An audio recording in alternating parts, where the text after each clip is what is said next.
Tarbiyah Sunnah Channel. Lillah Nyunnah Merenah. Bismillahirrahmanirrahim. Assalamualaikum warahmatullahi wabarakatuh. Alhamdulillahilladzi arsala rasulahu bilhuda wa dinil haqq liyudhhirahu 'alad dini kullihi walau karihal musyrikun. Wa asyhadu an la ilaha illallah wahdahu la syarika lah iqraran bihi wa tauhidan, wa asyhadu anna Muhammadan abduhu wa rasuluh sallallahu alaihi wa ala alihi wa ashabihi wa sallama tasliman mazida, wa ba'd. Hadirin jamaah Masjid Agung Al-Ukhuwah Bandung yang Allah muliakan, alhamdulillah kembali kita berjumpa melanjutkan bahasan tentang tauhid. Kita sedang bahas rukun iman dan kita sudah sampai pada rukun iman yang keempat, yaitu iman kepada para nabi. Kita sudah membahas makna dari beriman kepada para nabi dan rasul. Kita sudah membedakan antara nabi dengan rasul. Kita juga sudah membahas orang-orang yang paling utama di kalangan para rasul yang disebut dengan ulul azmi. 5 orang. Di kalangan para ulul azmi ada 2 khalilullah, khalilanillah, 2 khalilallah, 2 khalil Allah, yaitu Nabi Ibrahim dan Nabi SAW. Sekarang, apakah tanda-tanda kenabian pada diri seseorang? Tanda kenabian penting dibahas, karena dengan tanda ini terbedakan mana nabi yang sebenarnya, mana nabi gadungan, mana yang jujur, mana yang pendusta. Tanda-tanda kenabian ini banyak, tak terbatas. Kita akan bahas sebagian di antaranya. Tanda pertama adalah mukjizat. Mukjizat ini isim fa'il dari a'jaza. Makna a'jaza secara bahasa adalah yang melemahkan. A'jaza yu'jizu i'jazan fahuwa mu'jizun. Mu'jizun sesuatu yang melemahkan. Lalu ditambah huruf ha, huruf tak marbutah sebagai mubalaghah. Jadi mu'jizah. Makna mu'jizah adalah disebutkan di dalam Al-Qamusul Muhitt. Ketika menerangkan masalah ini berkata, mu'jizatun nabi ma a'jaza bihil khasam indat tahadi wal ha'u lil mubalaghah. Mukjizat seorang nabi itu adalah sesuatu yang bisa melemahkan, mengalahkan lawan-lawannya berupa tantangan kepada mereka, dan haknya ini lil mubalaghah. Mubalaghah itu untuk menunjukkan kesungguh-sungguhan, kepastian. Dan mukjizat berupa perkara yang di luar nalar akal manusia. Allah berikan kepada manusia yang dikehendakinya dari kalangan para nabi, para rasul, sebagai tanda kebenaran dari status kenabian atau kerasulannya. Di antara mukjizat yang Allah berikan kepada para nabi, pertama kepada Nabi Saleh alaihi salatu wassalam diberikan unta sebagai hujjah bagi kaumnya. Kepada Nabi Musa diberikan tongkat yang kemudian bisa berubah menjadi apa? Menjadi ular yang mengalahkan seluruh ular-ular ahli sihir Fir'aun saat itu. Kepada Nabi Isa alaihi salatu wassalam diberikan mukjizat berupa bisa menyembuhkan berbagai macam penyakit. Yang buta bisa melek kembali, yang bisu bisa bicara kembali, yang tuli bisa mendengar kembali, yang seluruh tubuhnya penuh dengan penyakit kulit bisa mulus kembali.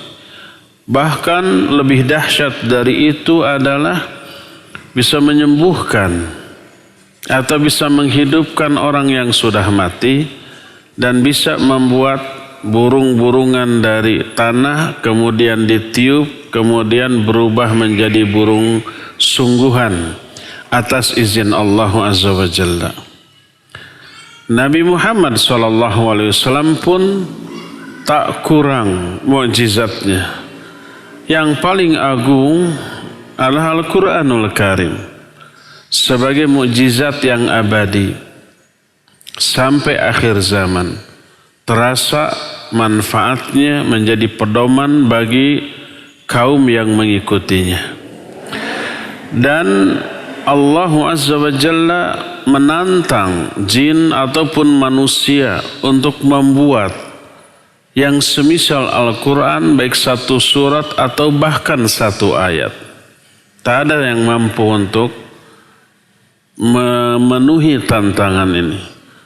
In kuntum fi raibim mimma nazzalna ala abdina fa'tu bi suratin min mithlih wad'u syuhada'akum min dunillahi in kuntum shadiqin.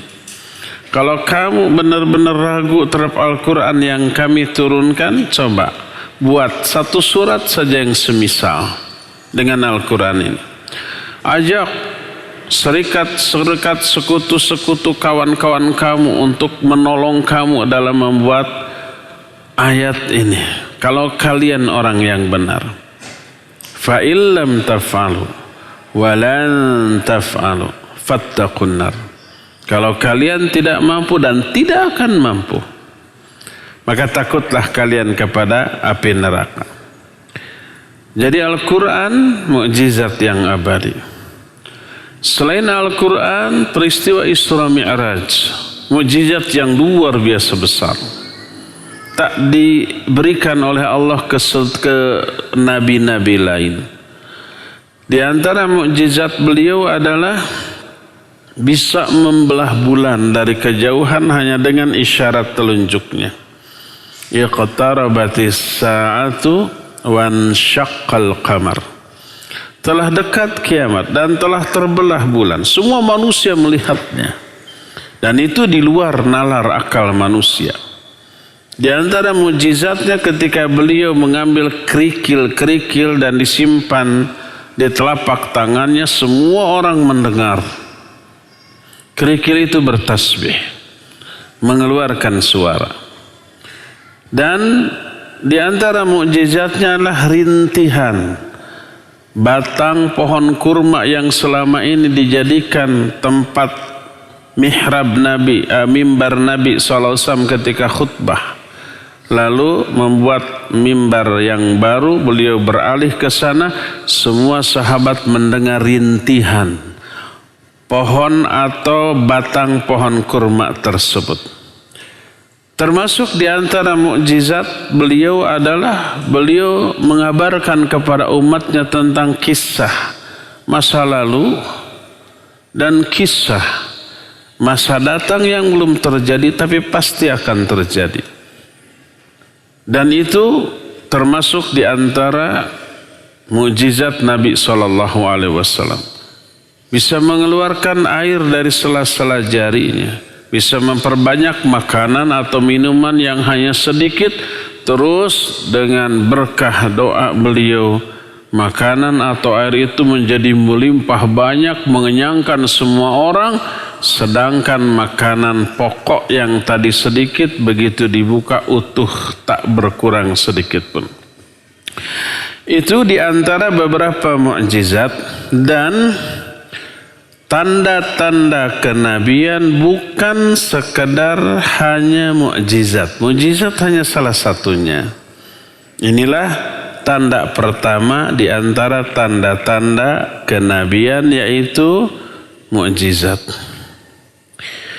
Kedua, berkata Syekh Shalih Al Fauzan, di antara tanda kenabian adalah ikhbaruhumul umam bima sayakunu min intisarihim wa khadlani a'daihim wa biqa'il afiyati lahum fawaqa'a kama ukhbiru wa lam yatakhallaf minhu syai'un. Di antara mukjizat para nabi adalah berita yang disampaikan oleh para nabi kepada umat-umatnya tentang apa yang akan terjadi sebentar lagi, berupa ditolongnya para pengikutnya dan dihinakannya musuh-musuh mereka, dan kemenangan sebagai hasil akhir perjuangannya akan dirasakan oleh mereka.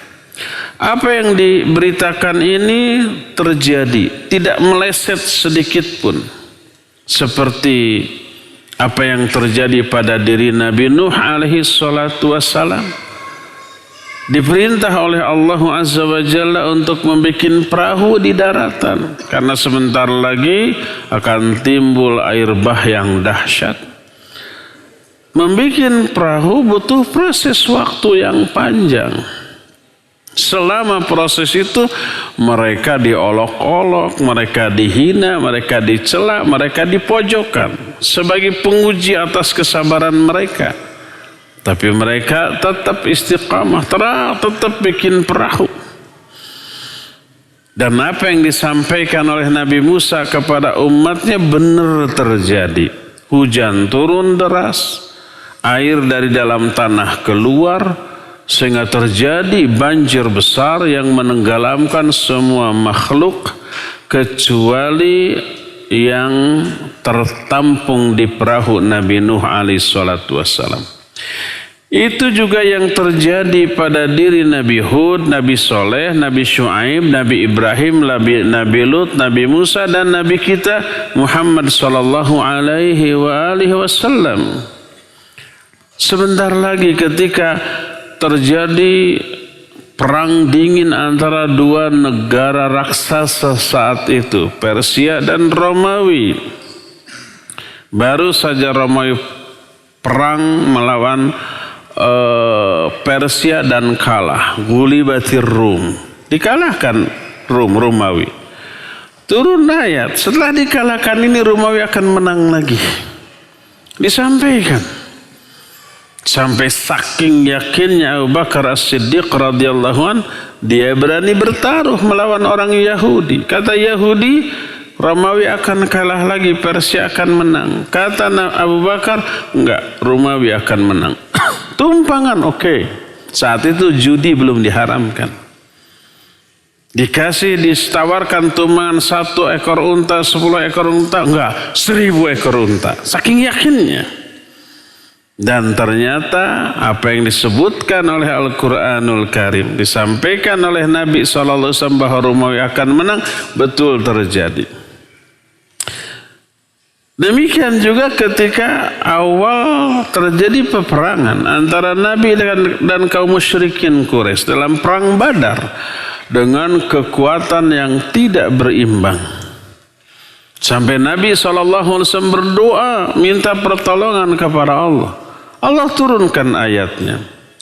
Idh tastaghithuna rabbakum fastajaba lakum anni mumiddukum bi alfin minal malaikati murdifin. Wa ma ja'alahu Allahu illa bushra walitatma'inna bihi qulubukum. Wa man nasru illa min indillah. Ingat ketika kamu berdoa minta bantuan kepada Allah, dan Allah mengabulkan doa kamu dengan cara aku mengirim 1000 malaikat yang turun secara berduyun-duyun. Dan ketika perang Badar terjadi, betul keterlibatan malaikat tersaksikan baik oleh para sahabat bahkan juga orang kafir saat itu. Akhirnya apa yang terjadi? Menanglah kaum muslimin. Kata Allah Azza wa Jalla, ini sekedar busyra dan penentram jiwa hati orang-orang mukmin. Apa yang disampaikan oleh Nabi SAW atas wahyu Allah kepada kaum muslimin bahwa mereka akan menang, betul terjadi. Kemenangan mereka raih dengan gilang gemilang. Itulah diantara tanda-tanda kenabian. Apa yang diucapkan tentang peristiwa yang sebentar lagi akan terjadi, betul-betul terjadi. Inilah tanda nubuah yang kedua selain mukjizat. Ketiga, nah ini yang paling luar biasa.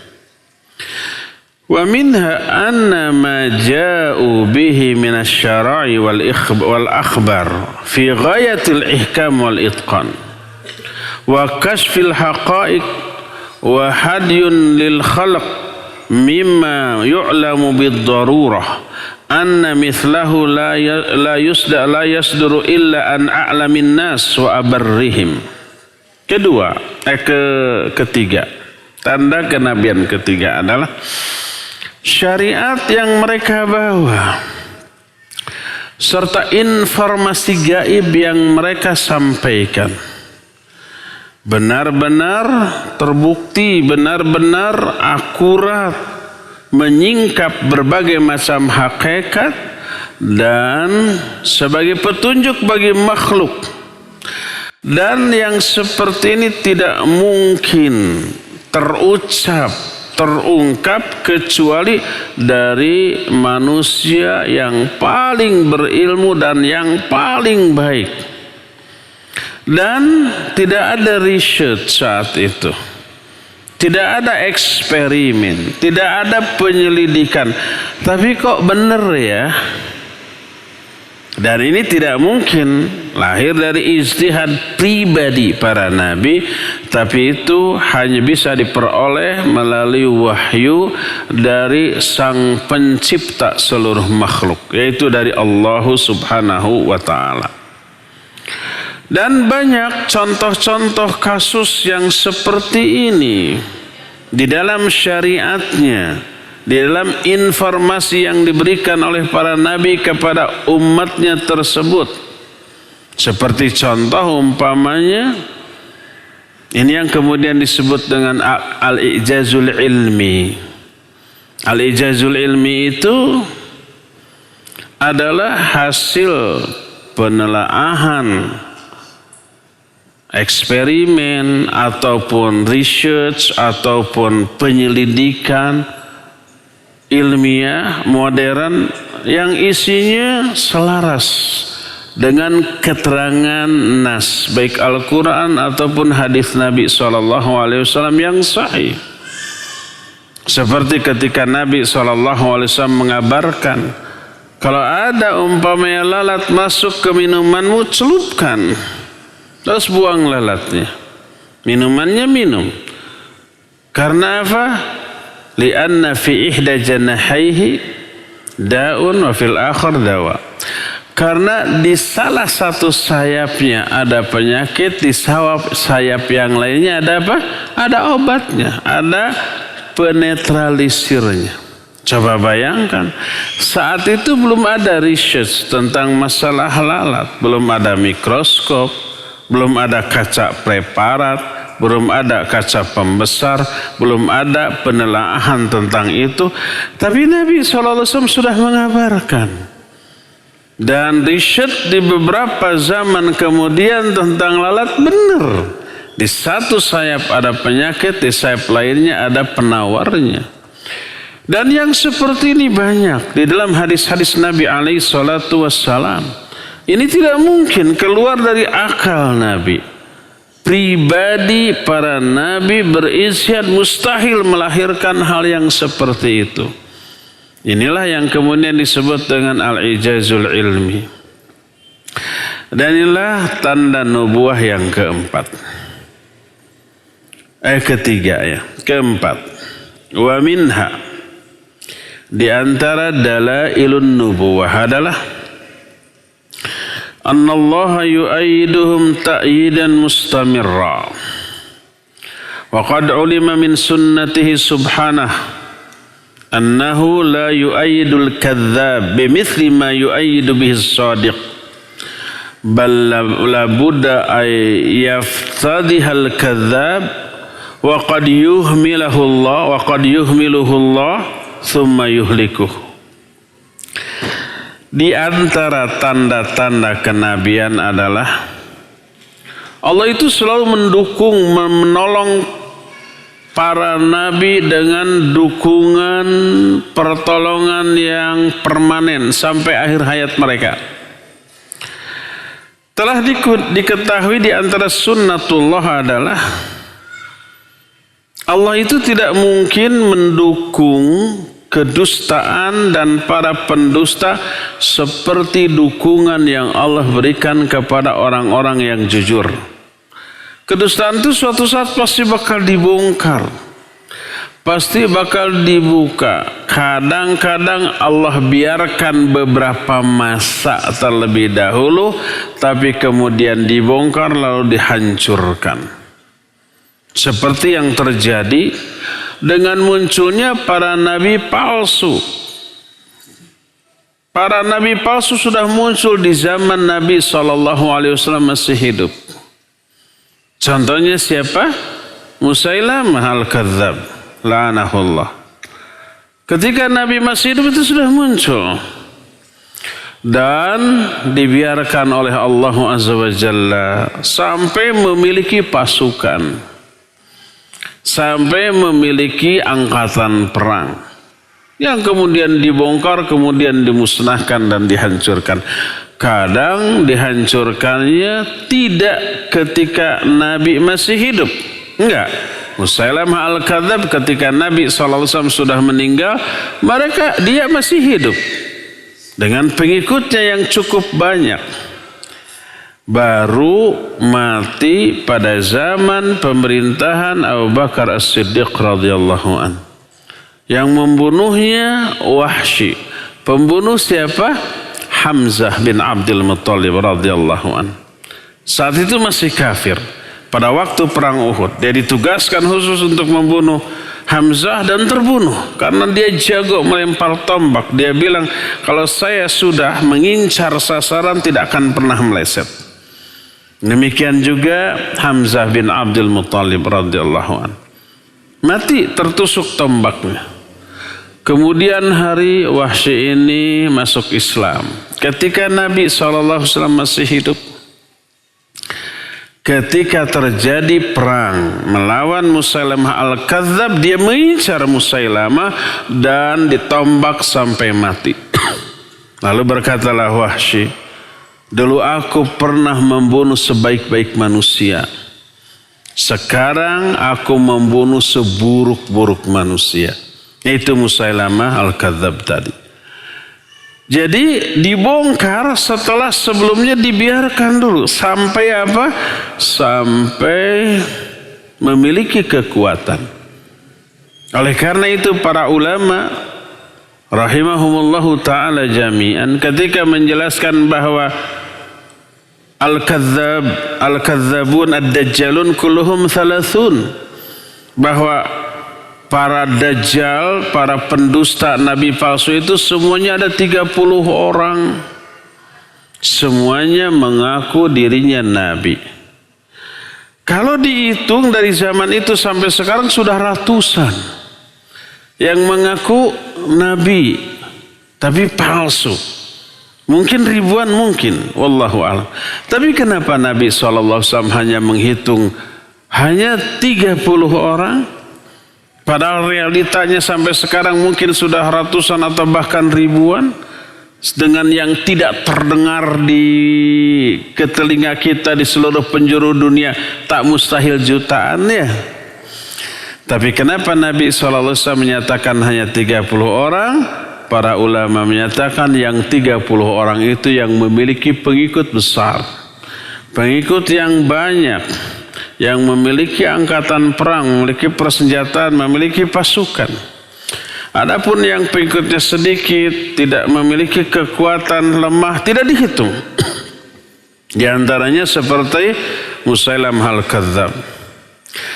Berdasarkan hal itulah maka Allah biarkan dulu beberapa saat dengan hikmah yang Allah Azza wa Jalla ketahui di balik itu. Di antaranya ujian bagi manusia, seleksi tauhid mereka, akidah mereka, termasuk ujian kesabaran bagi imam dan kaum muslimin saat itu dan seterusnya. Inilah di antara sebagian tanda kenabian. Setiap nabi bakal diberikan pertolongan atau dukungan secara mustamirra, ya. Berbeda dengan orang yang mengaku-ngaku nabi padahal palsu, awalnya dibiarkan tapi kemudian dibuka, dibongkar dan dihancurkan. Tanda kelima, wa minha anna tariqatahum wahidah fima ya'muruna bihi min ibadatillah wal amal bi ta'atih wat tasdiqi bil yaumil akhir wal imani bi jamil kutubi war rusul fala yumkinu khurujun wahidun minhum amma ittafaqu alaih fahum yusaddiqu muakhiruhum mutaqaddimuhum fahum yusaddiqu mutaakhirahum mutaqaddimuhum wa yubashshiru mutaqaddimuhum bi mutaakhirihim kama basyara al-masih wa man qablahu bi Muhammadin sallallahu alaihi wasallam kama saddaqa Muhammad sallallahu alaihi wasallam jami'an nabiyina qablah. Kelima, di antara tanda-tanda kenabian adalah metodologi dakwah mereka sama, yaitu mereka memerintahkan ibadah kepada Allah, menyembah hanya kepada Allah, memerintahkan untuk taat kepadanya, memerintahkan untuk mempercayai iman kepada hari akhir, iman kepada seluruh kitab dan rasul sebelumnya.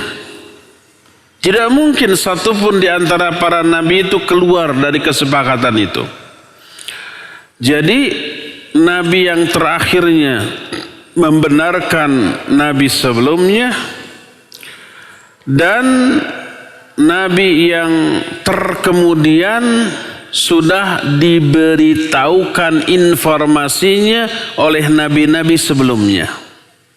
Seperti Isa bin Maryam dan nabi-nabi sebelumnya telah memberitahukan bahwa kelak akan datang seorang nabi akhir zaman, namanya Ahmad ataupun Muhammad. Dan itu Allah jelaskan dalam Al-Quran. Wa idh qala Isa bin Maryam ya bani Israel inni rasulullahi ilaikum musaddiqan lima baina yadaya minat taurat wa mubashiran bi rasulin ya'ti min ba'di ismuhu Ahmad. Ingat ketika Nabi Isa berkata kepada kaumnya, hai bani Israel, aku adalah utusan Allah kepada kalian yang membenarkan kitab yang ada padaku sekarang, yaitu Taurat, dan memberi kabar gembira kepada kalian tentang adanya nabi setelah aku yang akan datang setelah aku, namanya Ahmad. Falamma ja'ahum bil bayinat qalu hadza sihrun mubin. Tapi ketika nabi akhir zaman ini datang dengan bukti, keterangan yang jelas, bukti-buktinya sesuai dengan keterangan dalam kitab-kitab mereka sebelumnya, Taurat, Zabur, Injil dan seterusnya, ada tanda nabi akhir zaman begini, ada cap kenabian di punggungnya berupa tanda hitam sebesar apa, dilihat benar ada. Nabi akhir zaman ini tidak makan sedekah, dites. Ya Muhammad, ini sedekah dari saya untukmu. Diterima tapi dibagikan dan beliau sendiri tidak makan. Oh benar tuh. Besoknya datang lagi, Nabi akhir zaman menerima dan memakan hadiah. Datang lagi, ya Muhammad, ini hadiah untukmu. Beliau terima dan dimakan. Benar. Tanda-tandanya jelas. Tapi tetap orang yang tertutup hatinya mengingkarinya, lalu mengatakan ini ada sihir yang nyata. Ketika Nabi SAW mengumpulkan kaum Quraisy, menyatakan bahwa saya utusan Allah, mereka bertanya, apa buktinya, apa tandanya kamu utusan Allah? Nabi SAW balik menantang, tanda apa yang kamu minta? Bahwa agar kau percaya saya ini utusan Allah. Mereka berembuk, akan meminta sesuatu yang mustahil dipenuhi. Akhirnya sepakat, tuh ada bulan purnama tuh, coba belah jadi 2. Menurut mereka kan ini mustahil ya, tidak mungkin. Tapi dipenuhi oleh Nabi SAW. Lalu beliau menyatakan, perhatikan. Lalu beliau berisyarat dengan tangannya seolah-olah membagi 2 bulan dari arahnya. Dari kejauhan, apa yang terjadi? Bulan itu terbelah 2. Seluruh manusia menyaksikannya. Tapi reaksi orang kafir gimana? Sihirnya hebat banget. Tadi minta itu yang jadi tanda, ya enggak? Setelah itu diberikan, bukannya iman tapi malah tambah memojokkan dasar tukang sihir yang hebat. Falamma ja'ahum bil bayyinati qalu hadza sihrun mubin. Ketika Nabi akhir zaman datang kepada mereka dengan membawa keterangan yang nyata, bukti-bukti yang jelas, mereka cuma bilang ini adalah sihir yang nyata. Ini sudah diberitakan oleh Nabi Isa kepada kaumnya. Bahkan bukan hanya, sudah sering saya jelaskan, bukan hanya ciri Nabi Muhammad SAW saja, bahkan ciri karakteristik para sahabat Nabi pun sudah ada diterangkan dalam kitab Taurat dan dalam kitab Injil. Allah menjelaskan ini dalam Al-Quran surah Al-Fat ayat 29, ayat yang terakhir. Muhammadur Rasulullah walladzina ma'ahu asyidda'u 'alal kufar ruhama'u bainahum tarahum ruk'an sujjadan yabtaghuna fadlan minallahi wa ridwana simahum fi wujuhihim min athari sujud dzalika mathaluhum fit Taurat wa mathaluhum fil Injil. Muhammad itu utusan Allah. Dan orang-orang yang menyertainya, yaitu para sahabat, mereka keras kepada orang kafir, tapi saling kasih sayang di antara sama mereka.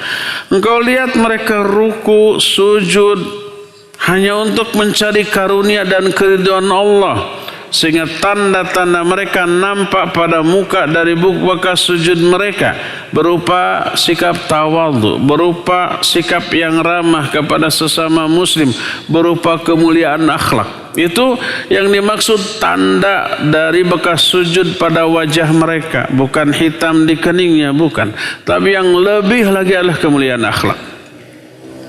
Lalu kata Allah, dzalika mathaluhum fit Taurat wa mathaluhum fil Injil. Itulah gambaran mereka dalam kitab Taurat dan juga dalam kitab Injil.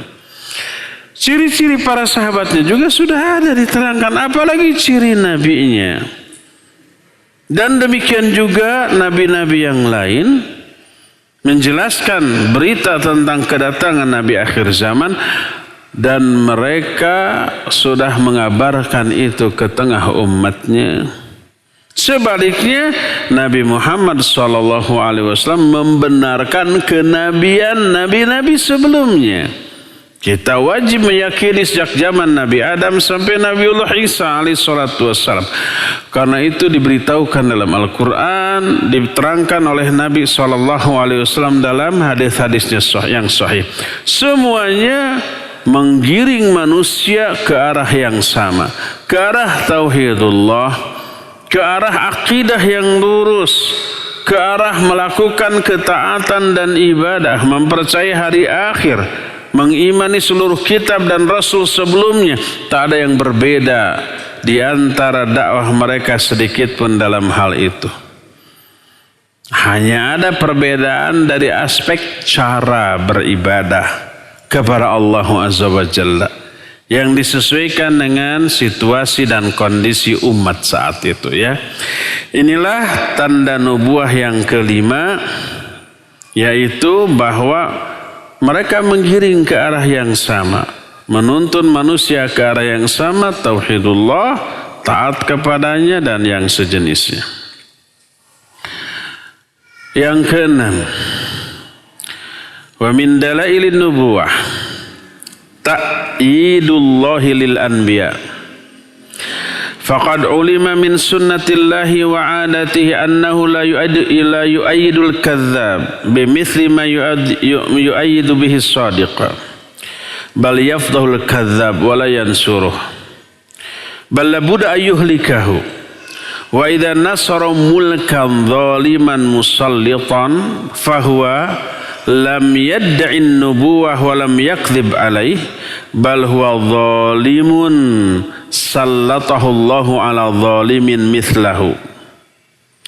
Kama qala ta'ala, wa kadzalika nuwalli ba'dadh dhalimina ba'dan bima kanu yaksibun, bi khilafi man qala anna Allah arsalahu wa huwa kadzib, fa hadza la yu'ayyiduhu ta'yidan mustamirra lakin qad yuhmiluhu muddatan thumma yuhlikuhu.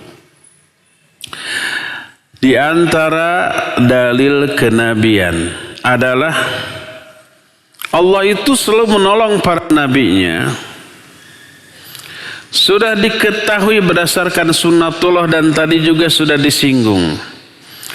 Allah tidak akan membiarkan atau mendukung orang-orang yang berdusta seperti dukungan yang diberikan kepada orang yang jujur. Sebaliknya kedustaan akan dibongkar dan tidak akan ditolong, bahkan pasti bakal dimusnahkan. Tapi ada tapinya. Bila ada sebuah kerajaan atau penguasa zalim yang berkuasa, tapi si penguasa ini tidak mengklaim kenabian, tidak mengaku nabi, tidak minta disembah, tapi dia hanya berbuat zalim kepada rakyatnya, maka kezaliman dari penguasa tersebut yang Allah biarkan berkuasa selama bertahun-tahun, tak mustahil berabad-abad, maka itu adalah kezaliman yang Allah biarkan menguasai orang-orang zalim yang lainnya. Sebagai apa? Sebagai azab bagi pihak yang dizalimi. Ketika rakyat jauh dari Islam, jauh dari ajaran Allah, oleh Allah diazab. Salah satu azabnya adalah diberinya kekuasaan orang yang jahat, yang zalim, lalu menzalimi dengan kekuasaannya. Allah berfirman dalam Al-Quran, dalam surah Al-An'am 129.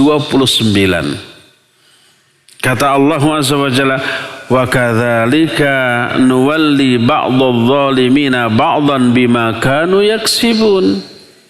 Demikianlah kami beri kekuasaan kepada sebagian orang yang zalim menguasai orang zalim lainnya karena dosa-dosa yang mereka lakukan. Dosanya oleh Allah diazab, dibuat mereka menderita di dunia, dan itu azab bagi mereka karena kezaliman mereka. Salah satu bentuk azabnya, diberilah kekuasaan itu diberikan kepada orang yang zalim, lalu menzalimi rakyatnya yang juga sebenarnya zalim terhadap sesama mereka. Jauh dari tuntunan Allah. Ini sunnatullah berlaku di setiap tempat, berlaku di setiap zaman, termasuk di zaman kita, di zaman Nabi SAW. Rasul sallallahu alaihi wasallam bersabda, "Idza tabaya'tum bil'inah wa akhadtum adnabal baqar wa raditum bizzar' wa taraktumul jihada fi sabilillah sallallahu alaihim dhullan la yanzi'u hatta tarji'u ila dinikum." Bila kalian sudah melakukan jual beli dengan sistem inah, jual beli yang mengandung unsur riba, kan banyak tuh sekarang ya, tidak disadari, dibuat aja sistem transaksi yang simple, praktis, sampai nggak perlu bayar cash, ada uang elektronik yang untuk mendorong rakyat menggunakan uang elektronik itu, dikasihlah iming-iming diskon, potongan, hadiah, dan seterusnya. Ada kan yang begitu? Tanpa peduli itu halal atau haram secara syar'i. Adanya KTA, kredit tanpa anggunan. Adanya cicilan apapun, mobil, motor, HP, alat-alat elektronika, rumah, tapi mengandung unsur bunga, dan seterusnya. Itu al-bai'ah bil'inah. Idza tabayatum bil'inah. Kalau kalian sudah melakukan jual beli dengan sistem inah, wa akhadtum adnabal baqar, kalian mengambil ekor sapi, tadribuna bihan nas, kalian memukuli itu, memukuli manusia dengan ekor sapi itu, cambuk. Ini simbol dari kekuasaan. Kalian diberi kekuasaan tapi kemudian zalim. Untuk level apapun kekuasaan itu, level RT, RW, kelurahan atau desa atau sebaliknya, atau di perusahaan kita punya usaha kecil-kecilan, punya banyak anak buah atau karyawan, lalu zalim, diktator, tidak membantu, meringankan, memberikan kemudahan kepada karyawannya, zalim. Waraditum bizzar, kalian ridha dengan zara. Zara itu bercocok tanam yang menjadi pekerjaan yang umum dilakukan saat itu, di negara itu, di daerah itu. Intinya sudah duniawi oriented. Pokoknya kerja cari duit gitu saja. Wa taraktumul jihada fi sabilillah. Dan kalian sudah meninggalkan jihad fi sabilillah, maka Allah akan mencampakkan kehinaan kepada kalian. Salah satunya adalah kalian dihinakan dengan cara dizolimi oleh penguasa kalian. Allah akan pilihkan penguasa yang akan menzolimi kalian, membuat kalian sengsara. Dan Allah tidak akan mencabutnya hatta tarji'u ila dinikum, sampai kalian kembali lagi kepada agama kalian. Itu seperti itu semuanya. Jadi kalau ada satu komunitas, umat, rakyat zalim antar sama mereka, jauh dari tauhid yang benar, akidah yang benar, tercampur syirik, tercampur kufur, tercampur bid'ah. Bid'ah dianggap sunnah, sunnah dianggap bid'ah. Kufur dianggap sebagai iman, dan iman dianggap sebagai sesuatu yang nyeleneh. Tauhid dan syirik begitu samar di kalangan orang karena kebodohannya, sampai bercampur baur. Allah azab mereka dengan bentuk azab, diberikannya kekuasaannya kepada orang yang zalim, yang akan menyengsarakan mereka. Nah, ini orang penguasa zalim yang tidak mengaku nubuwah, tidak mengklaim sebagai seorang nabi, diberikan kekuasaan, menguasai rakyatnya yang juga sama-sama zalim, akhirnya itu berlangsung lama. Allah menyatakan bima kanu yaksibun, karena dosa-dosa yang mereka lakukan. Berbeda dengan orang yang mengklaim sebagai nabi, Allah telah mengutus saya, padahal bohong. Saya sudah menjadi seorang nabi diangkat oleh Allah. Maka yang seperti itu Allah nggak akan tolong, Allah bongkar kedustaannya, kemudian Allah hancurkan. Oleh karena itu harus dibedakan antara orang yang mengklaim diri sebagai nabi, nabi palsu, rasul palsu, punya power, punya pasukan. Nah ini Allah nggak akan biarkan, Allah akan hancurkan. Beda dengan kezaliman kepada sesama manusia yang tidak mencapai pengakuan sebagai nabi. Kadang Allah berikan kekuasaan agak lama. Selama apa? Selama rakyat yang dipimpinnya masih zalim dan jauh dari aturan Allah. Selama ini Allah katakan, nuwalli ba'dadh zalimina ba'dha. Kami akan berikan kekuasaan kepada sebagian orang zalim menguasai rakyatnya yang juga sama-sama zalim. Bima kanu yaksibun, karena dosa-dosa yang dilakukan oleh rakyatnya tersebut. Berdasarkan hal itulah maka sangat mudah membedakan mana yang benar jujur dengan pengakuannya dan mana yang amat sangat dusta. Terlebih lagi tak ada seorang pun yang mengaku nabi padahal dia dusta, kecuali hal itu muncul dari kebodohan orang itu, kedustaan orang itu, kemaksiatan orang itu, dan penguasaan setan terhadap orang tersebut. Dan itu bisa diketahui oleh orang yang tidak pinter-pinter amat. Orang bodoh pun tahu bahwa ini dusta, ini bohong. Dan tak ada seorang pun yang mengaku nabi secara benar, kecuali pasti terlihat dari ilmunya, dari kejujurannya, dari kebaikannya, dari kebersihan hatinya, yang itu diketahui oleh orang bodoh sekalipun. Coba lihat, nabi-nabi di setiap zaman adalah manusia-manusia terbaiknya, yang sebelum Allah mengangkat mereka sebagai nabi, semua orang sudah mempercayainya. Nabi Muhammad SAW diberi gelar Al-Amin. Makna Al-Amin itu yang paling terpercaya, tak pernah dusta. Itu siapa yang beri gelar? Bukan umat Islam, karena belum ada umat Islam saat itu. Sebelum beliau diangkat menjadi nabi, sudah diberi gelar Al-Amin, terpercaya, nggak pernah dusta, nggak pernah zalim, selalu berbuat kebaikan, selalu menyambung silaturahmi, selalu hormat kepada yang tua, menyayangi kepada yang muda, dan dicap ini sebaik-baik manusia. Selalu begitu. Makanya itulah yang dipilih oleh Allah Azza wa Jalla.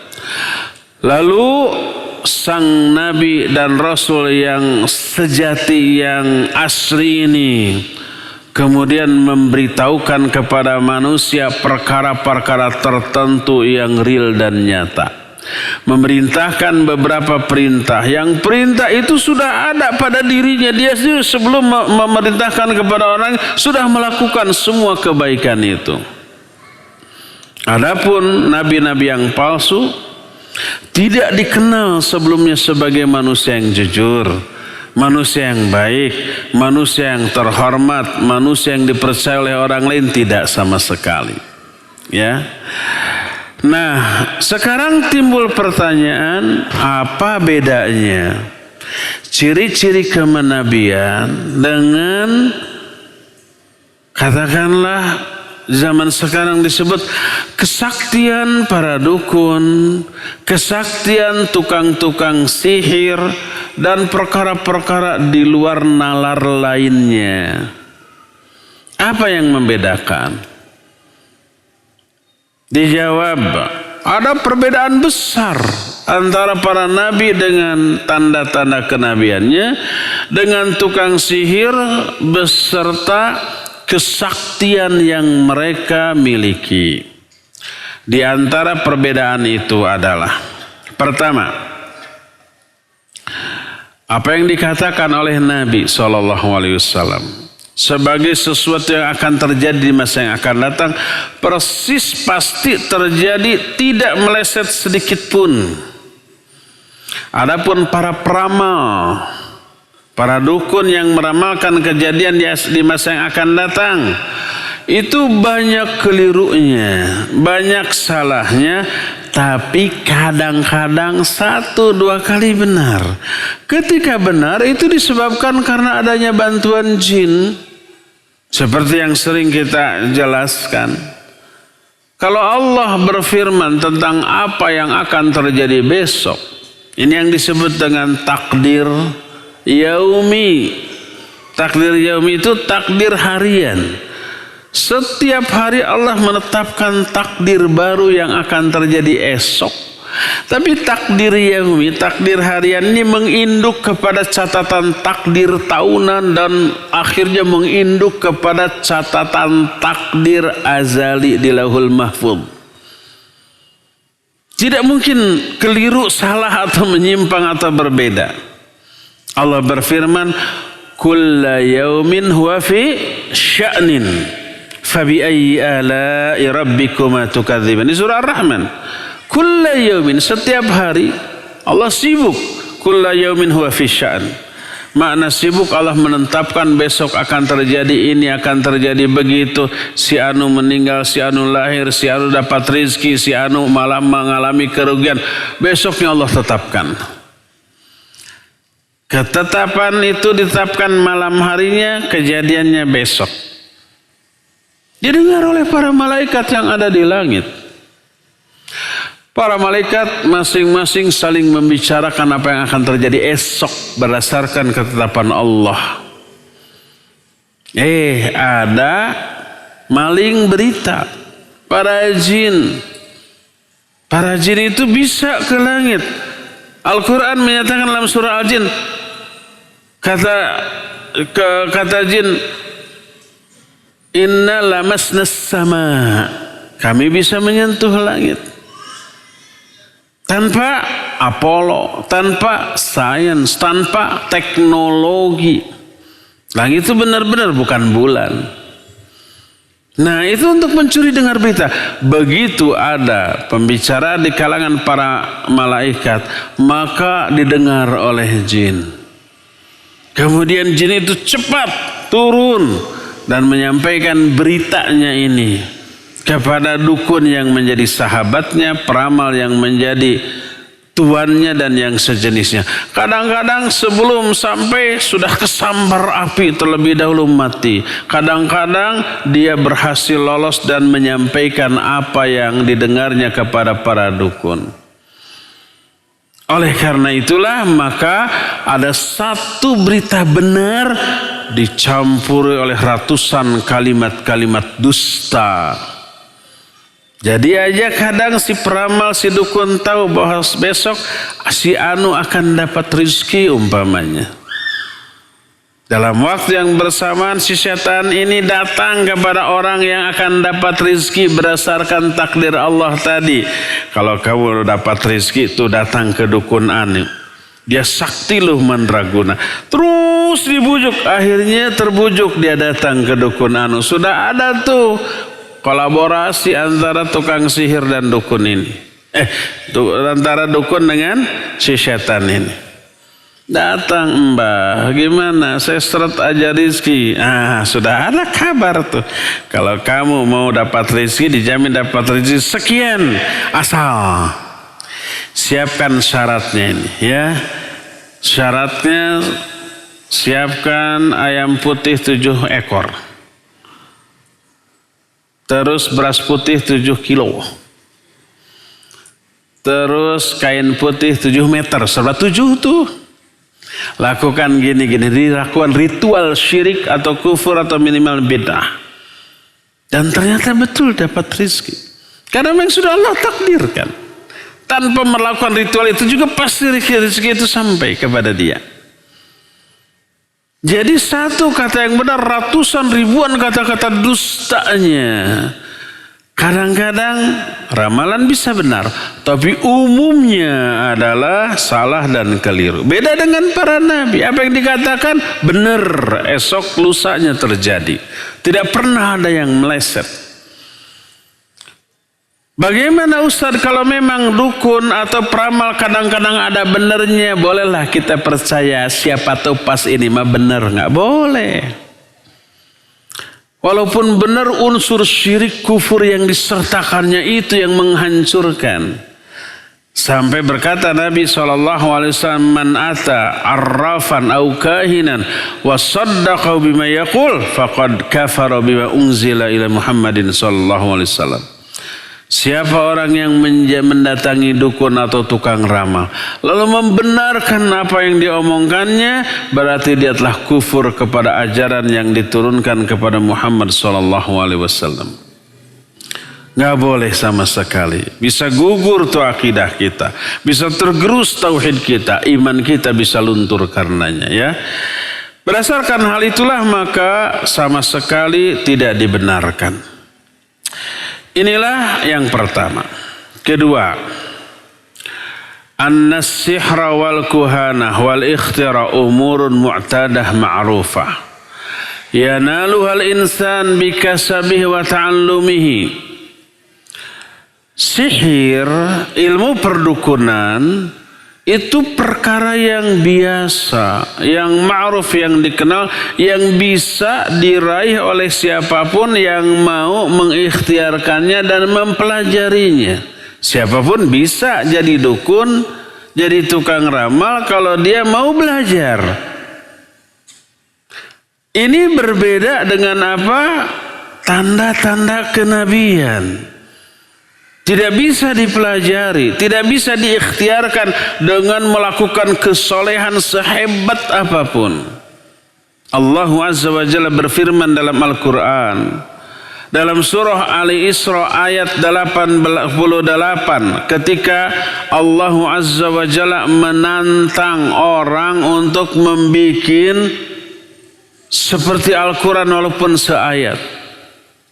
Akan mampu. Itu mukjizat. Salah satu di antara tanda kenabian adalah Al-Quran. Orang nggak mampu bikin walaupun seayat. Allah berfirman, "Qul la in ijtama'atil insu wal jinnu ala ayyatu bimithli hadzal Qur'an la ya'tuna bimithli walau kana ba'dhum li ba'dhin dhahira." Kata Allah, katakan oleh Muhammad, seandainya manusia dan jin berkumpul semuanya untuk membuat yang semisal Al-Quran ini, mereka tak akan mampu membuatnya sekalipun sebagian mereka saling menolong bekerja sama dengan sebagian yang lainnya. Termasuk mukjizat atau tanda-tanda kenabian yang lainnya nggak bisa. Seperti Nabi SAW mampu untuk membelah bulan, Nabi Musa bisa merubah tongkat menjadi ular. Demikian juga mukjizat-mukjizat atau tanda-tanda kenabian yang lainnya itu tidak bisa diikhtiarkan, tidak bisa diusahakan, tidak bisa diperjuangkan. Inilah perbedaan yang kedua. Adapun ilmu sihir, ilmu perdukunan bisa dipelajari oleh siapapun, tapi jangan. Oh, kata Ustaz juga bisa, lalu dipelajari, jangan. Bisa tapi kufur. Bisa tapi akidahnya rusak. Bisa tapi tauhidnya hancur. Mau apa? Enggak, tidak mau. Oleh karena itulah walaupun bisa dipelajari, jangan dipelajari. Inilah perbedaan yang kedua. Perbedaan yang ketiga, annal anbiya mu'minuna muslimun ya'buduna Allah wahdah bima umira wa yusaddiquna bi jami' ma ja'at bihil anbiya wa amma as-sahara wal kuhan fala yakununa illa musyrikin mukadzibin bi ba'di ma anzalallah. Perbedaan ketiga. Para nabi, para rasul adalah orang-orang mukmin, orang-orang muslim yang beribadah hanya kepada Allah, taat, tunduk, patuh, setia dan loyal, membenarkan semua ajaran yang dibawa oleh nabi-nabi sebelumnya. Mereka manusia terbaik, mereka orang yang paling mulia akhlaknya, mereka menjadi panutan dalam segala hal. Adapun tukang sihir, adapun para dukun, para peramal, mereka adalah orang-orang yang musyrik, orang-orang yang mendustakan sebagian dari ajaran yang Allah turunkan kepada manusia. Mereka tidak dikenal sebagai ahli ibadah, mereka tidak dikenal sebagai manusia yang akhlaknya termulia, mereka tidak dikenal sebagai orang yang menjadi contoh panutan bagi masyarakat sekitarnya, tidak. Mereka hanya banyak didatangi orang hanya karena diopinikan dia sakti mandraguna, hanya karena dia itu diopinikan sebagai orang yang tahu masa yang akan datang. Mungkin dari kejadian yang kebetulan sekali, akhirnya digeneralisir, semua ramalannya jadi benar. Inilah perbedaan yang ketiga. Perbedaan keempat antara para nabi dan tukang sihir, dukun dan peramal adalah anal fitar wal uqul tuwafiqu ma jabihin anbiya wa amma as-sahra wal kuhan wad dajjalun al kadzabun fa innahum yukhalifuna al adillah as-sam'iyah wal aqliyah wal fitriyah. Fitrah dan akal sesuai dengan ajaran yang dibawa oleh para nabi dan para rasul. Coba aturan syariat mana yang bertolak belakang dengan akal, dengan fitrah kita sebagai manusia? Ada larangan. Larangan ini dilarang karena merusak. Umpamanya baik makanan ataupun perbuatan. Dilarang mencuri karena merusak tatanan sosial. Dilarang berzina karena merusak tatanan turunan manusia. Dilarang umpamanya mabuk karena merusak otak, pikiran, mental dan juga fisik si peminum itu sendiri, dan banyak lagi. Itu pasti sesuai dengan akal, dengan fitrah. Itulah yang dibawa ajaran oleh para nabi, para rasul. Adapun tukang sihir, dukun, dajjal, kadzabun, maka semua yang dilakukannya bertolak belakang dengan akal fikiran, tidak sejalan dan tidak sejalan juga dengan fitrah. Kalau umpamanya ada kupu-kupu si rama-rama datang kepadamu, tandanya akan ada tamu. Apa hubungannya kupu-kupu si rama-rama dengan tamu? Kalau umpamanya telinga kamu berdengung, itu tandanya kamu diapain? Digibahin. Nyuruh orang suudzon lagi. Pasti ada yang ngomongin, nggak salah, pasti si Anu iri sekali ke saya, kan gitu ya? Itu ramalan-ramalan yang tidak ada hubungan sebab akibat antara sebuah kejadian dengan apa yang diramalkan. Tidak masuk akal, tidak sesuai dengan fitrah manusia. Kalau terdengar kalau umpamanya muhajat, harus dihitung dulu tuh. Dihitungnya bukan oleh komputer, bukan oleh Excel. Ini merek bukan? Aplikasi ya? Bukan oleh kalkulator. Dihitungnya entah oleh apa. Hajatnya harus tanggal anu ya, hari anu jam sekian. Apa hubungannya penanggalan tersebut dengan untung atau rugi, dengan sial ataukah tidak sialnya? Enggak masuk akal, enggak masuk logika, enggak masuk rasio, enggak masuk fitrah. Itulah perbedaan antara ajaran para nabi dengan ajaran para peramal, ya. Dan banyak lagi yang lain-lainnya. Di antara perbedaan antara para nabi dan para rasul dengan para dukun, tukang sihir dan peramal, ya. Insya Allah nanti ke depan kita akan bahas secara khusus kemukjizatan Al-Quran. sebagai mukjizat terbesar yang dibawa oleh Nabi SAW. Insya Allah kita akan terangkan di hari Sabtu atau di hari Jumat yang akan datang. Sekarang cukup sampai di sini dan sisa waktu yang ada kita akan gunakan untuk tanya jawab kepada Al-Akh Al-Fadil Fawas di Cilengsi. Dipersilakan untuk memandu tanya jawab dengan pendengar dan pemirsa. Wassallallahu ala nabiyina Muhammadin wa ala alihi wa ashabihi wassalam. Silakan Fawas. Terima kasih kami ucapkan jazakumullahu khairan kepada Al-Ustadz yang telah menyampaikan materi yang sangat bermanfaat di sore hari ini. Ikhwatal Islam, pendengar dan pemirsa, kita masuk sesi interaktif. Anda yang akan bertanya silakan bisa hubungi kami di 0218236543 atau silakan kirim pesan singkat ke 0819896543. Tentunya kami berharap pertanyaan berkesesuaian dengan materi bahasan di kesempatan sore hari ini. Silakan kami berikan kesempatan dari penelpon terlebih dahulu di 0218236543. Assalamualaikum. Waalaikumsalam warahmatullahi wabarakatuh. Silakan Bapak. Ini dengan Pak Kadan dari Cianjur, Ustaz. Ya, silakan Pak Kadan. Begini Pak Ustaz, saya ingin bertanya sedikit di luar tema mungkin.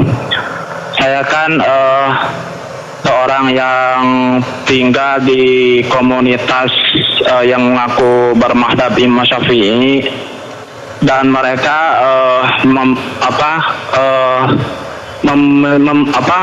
memiliki keyakinan bahwa adanya bid'ah hasanah, Pak Ustaz.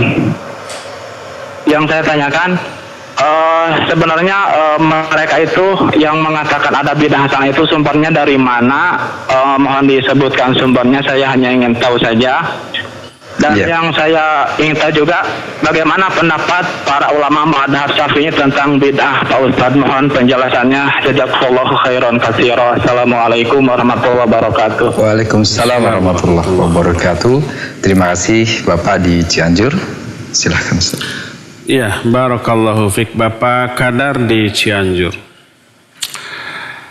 Tak ada salahnya bermadhab kepada Imam Syafi'i rahimahullahu ta'ala. Beliau seorang ulama mujtahid. Banyak para ulama ahlus sunnah yang juga bermadhab kepada beliau. Imam Ibnu Hajar al-Asqalani, Imam An-Nawawi, Imam Muhyiddin Abi Zakaria An-Nawawi, penyusun kitab Riyadhus Shalihin, Arba'in An-Nawawiyah, Al-Majmu' Syarah Al-Muhadzab, dan yang lain-lain. Imam Ibnu Hajar penyusun kitab Fathul Bari Syarah Sahih Bukhari dan yang lain-lain. Imam Ibnu Qayyim, Imam Ibnu Katsir, itu semua bermadhab Syafi'i. Jadi tidak masalah, karena yang mereka ikuti adalah metodologi istimbat di dalam melahirkan hukum. Ya, ada sandarannya, ada dalil yang dijadikan sebagai acuan bagi mereka. Nah, sekarang mereka menyatakan ada yang namanya bid'ah hasanah. Dari mana sumbernya? Mestinya jangan tanya ke saya, tanya ke mereka. Dari mana sumbernya ada bid'ah hasanah? Karena Nabi SAW menyatakan kullu bid'atin dhalalah wa kullu dhalalatin finnar. Semua bid'ah itu dhalalah dan semua dhalalah di dalam neraka. Mereka bilang kullu di sini litab'id. Litab'id itu untuk menunjukkan sebagian bid'ah adalah sesat. Berarti ada sebagian bid'ah yang tidak sesat. Coba lanjutkan. Sebagian kesesatan adalah neraka, berarti ada kesesatan yang ke surga. Apa begitu? Kalau kulun di sana diartikan sebagian, kulun yang kedua juga diartikan sebagian pula. Dan tak mungkin ada kesesatan yang ke surga, ya. Ini menunjukkan kulun di sana maknanya semuanya. Semua bid'ah adalah sesat, semua sesat di dalam neraka. Kalau kullu di sana diartikan sebagian, berarti ada sebagian kesesatan yang masuk surga. Ini mustahil. Ini yang pertama. Kedua, diambil dari beberapa hadis yang sahih. Hadisnya benar. Salah satunya riwayat Imam Muslim dalam kitab Sahih Muslim dari Abu Hurairah radhiyallahu anhu. Berkata Nabi sallallahu alaihi wasallam, "Man sanna fil Islam sunnatan hasanatan, falahu ajruha wa ajru man amila biha." Siapa orang yang sanna sunnatan hasanatan, maknanya membuat-buat sebuah amalan yang hasanah, yang baik, maka dia akan dapat pahala ditambah pahala orang yang mengikuti mereka tanpa mengurangi pahala mereka sedikit pun. Nah, ini menjadi dalil bolehnya membuat-buat amalan yang dianggap baik, maka dapat pahala. Ini dalil yang kedua. Dalil kedua ini juga dibantah oleh para ulama. Man sanna fil Islam sunnatan hasanah, maksud sunnah hasanah di sini adalah amal baik yang dianggap baik oleh syariat. Adapun kebidahan dianggap buruk oleh syariat. Nabi menyatakan wasyarral umuri muhdatsatuha fa inna kulla muhdatsatin bid'ah. Seburuk-buruk urusan adalah perkara baru dalam agama yang diada-adakan dalam agama, ya. Loh, kalian juga pakai radio, pakai TV di zaman Nabi nggak ada, bid'ah dong. Itu mereka karena jahilnya mereka terhadap batasan sunnah dan bid'ah, ya. Kalau nggak mau bid'ah ke Mekah pakai onta, jangan pakai pesawat. Kan gitu ngomongnya, ya. Kelihatan nggak nyambungnya otaknya nih. Maksud perkara baru yang diada-adakan yang terlarang itu dalam agama, bukan urusan dunia. Adapun onta atau pesawat itu urusan dunia. TV, adanya radio, ada internet, itu urusan dunia. Urusan dunia ini boleh kita pakai untuk menunjang pelaksanaan agama, bukan merubah ketetapan agama. Nah, adapun amalan berupa atau diklaim sebagai amalan agama, jangan diada-adakan. Di zaman Nabi-nya tidak ada, sekarang diadakan. Itu yang disebut wasyarral umur muhdatsatuha. Nah, kalau itu masuk ke dalam kalimat berikutnya dalam hadis tadi, man sanna fil Islam sunnatan sayyi'atan fa'alaihi wizruha wa wizru man amila biha. Siapa orang yang membuat-buat satu amalan keburukan, salah satu amalan keburukan itu ngarang-ngarang amalan di dalam agama yang tidak dicontohkan, itu baik apa buruk? Buruk. Jangankan aturan Allah dan Rasulnya, aturan manusia, aturan pemerintah, lalu kita tambah, kita kurang, kita robah, itu kejahatan bukan? Kejahatan. Umpama aturan berlalu lintas, ini lampu merah kok cuma 3, merah, hijau dan kuning, kurang seru tambah ungu dengan maksud begini-begini, bisa apa tidak? Nggak bisa. Ada mekanismenya. Kalau mau nambah-nambah, usulkan ke pihak yang berwenang, nanti digodok. Kalau benar, realistis, rasional, maslahat, maka akan dikabulkan. Kalau enggak. Tapi nggak bisa kita bikin, tambah saja. Ada letter S, tambah ada letter L, segala macam. Apa letter L itu? Dilarang umpamanya apalah gitu, ya. Nggak bisa, itu aturan manusia, nggak boleh tambah, dikurang atau dirubah. Apalagi aturan Allah dan Rasulnya. Maka setiap amalan baru yang diada-adakan buruk. Maka masuk ke dalam hadis, man sanna fil Islam sunnatan sayyi'atan fa alaihi wizruha wa wizru man amila biha. Ini dalil kedua. Dalil ketiga, berdasarkan riwayat Abdullah bin Mas'ud radhiyallahu an, dia berkata, kullu ma ra'auhul hasanah fahuwa hasanatun indallah wa kullu ma ra'au sayyah fahuwa sayyatun indallah.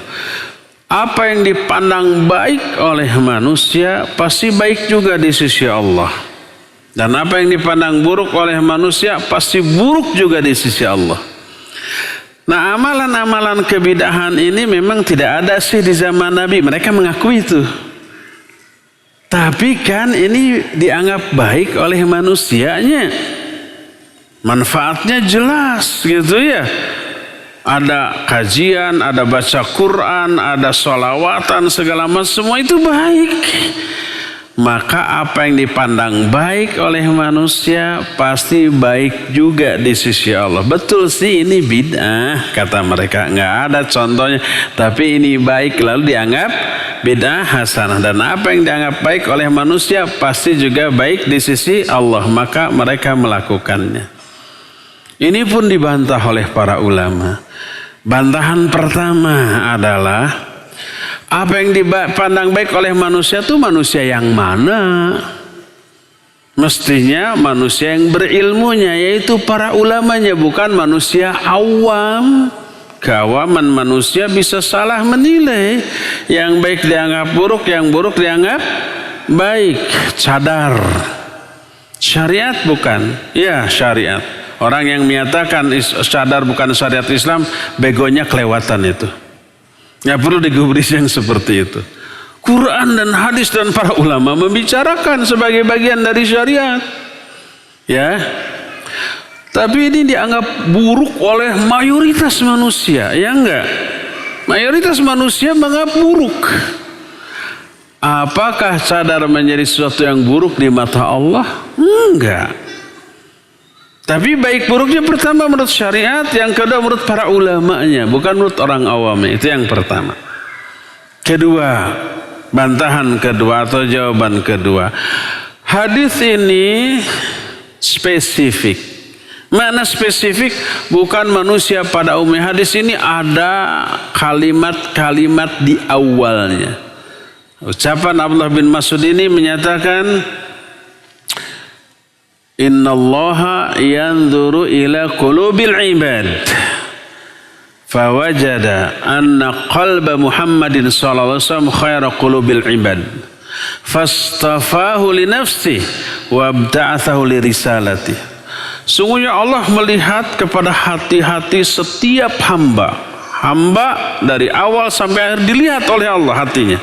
Allah menemukan hati Muhammad SAW sebaik-baik hati manusia. Lalu Allah pilih dia untuk dirinya dan Allah utus dia membawa risalahnya. Thumma yanzuru ila qulubil ibad ba'da qalbi Muhammadin sallallahu alaihi wasallam. Fawajada anna quluba ashabi khaira qulubil ibad. Lalu Allah melihat kepada hati-hati hamba lain setelah hati Muhammad sallallahu alaihi wasallam. Lalu Allah menemukan hati-hati para sahabatnya merupakan sebaik-baik hati. Lalu Allah pilih mereka untuk menjadi sahabat nabinya dan para penolong nabinya. Kenapa Abu Bakar, Umar, Utsman, Ali dan yang lainnya yang dihidupkan oleh Allah di zaman itu di Mekah? Karena mereka hatinya terbaik dibanding hati-hati kita. Lalu dipilih untuk menjadi sahabat nabinya, penolong nabi-nabinya. Di tangan mereka Islam ini menyebar secara dahsyat sepeninggal Nabi SAW.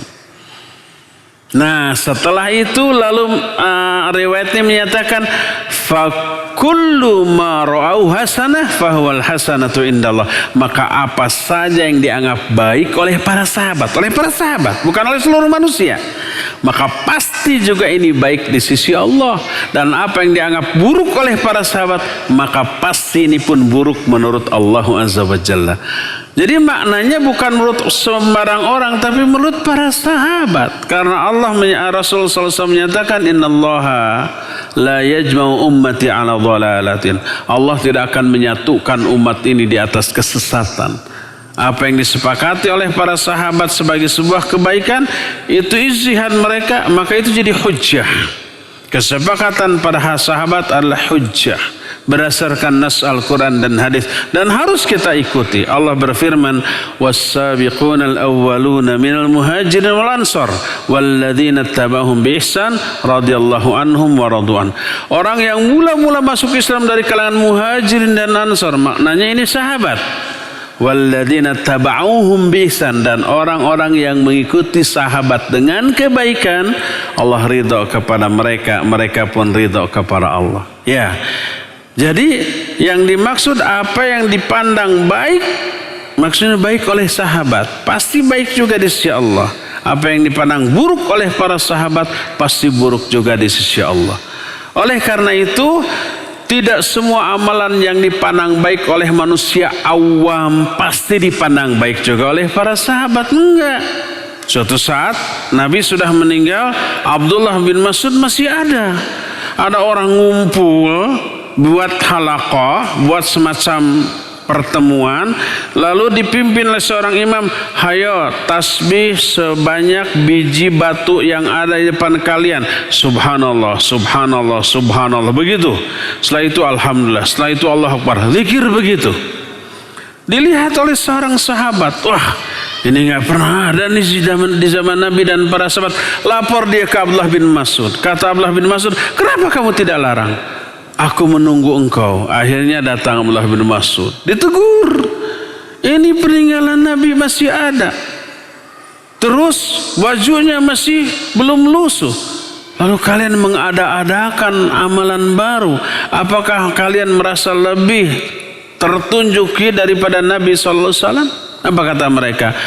Lan nurida illa al-khair. Kami tidak menginginkan apapun kecuali kebaikan. Kami berbuat begini itu baik.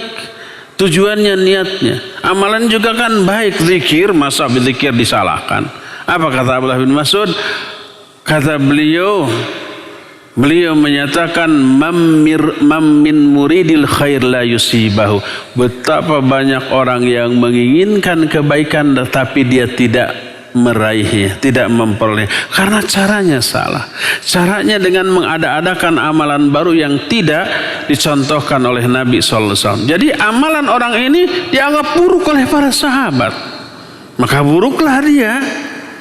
Nah, inilah yang menjadi bantahan para ulama tentang adanya bid'ah hasanah tersebut ya.